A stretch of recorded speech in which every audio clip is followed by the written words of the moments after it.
नमस्कार। आज हम भगवत गीता के 14वें अध्याय गुणत्रय विभाग योग को समझेंगे।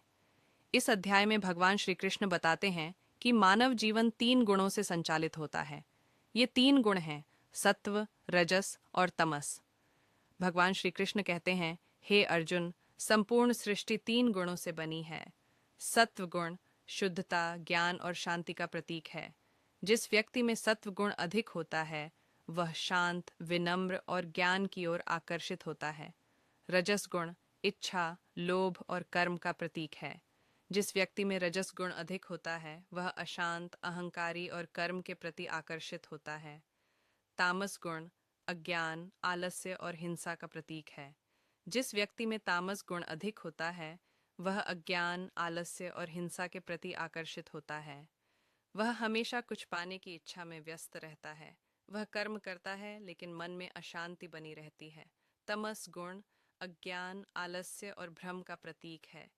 जिस व्यक्ति में तमस गुण अधिक होता है वह सही और गलत का भेद नहीं कर पाता। वह आलसी, उदास और भ्रमित रहता है।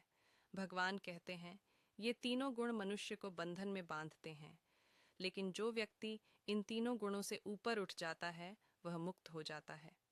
ऐसा व्यक्ति सुख और दुख में समान रहता है। वह न प्रशंसा से फूलता है न निंदा से टूटता है। वह हर परिस्थिति में स्थिर रहता है। भगवान कहते हैं, जो मुझे अटूट भक्ति से भजता है वह इन तीनों गुणों से ऊपर उठ जाता है और ब्रह्म स्वरूप को प्राप्त होता है।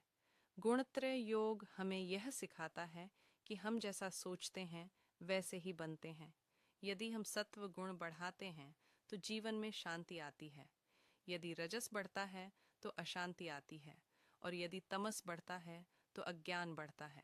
इसलिए हमें अपने विचार, आदतें और संगति पर ध्यान देना चाहिए। भगवत गीता का 14वां अध्याय हमें आत्मनिरीक्षण करना सिखाता है। जब हम अपने भीतर के गुणों को समझ लेते हैं तो जीवन को सही दिशा दे सकते हैं। यदि आप भगवत गीता के हर अध्याय को सरल हिंदी में समझना चाहते हैं तो सनातन ज्ञान चैनल को सब्सक्राइब करें। जय श्री कृष्ण।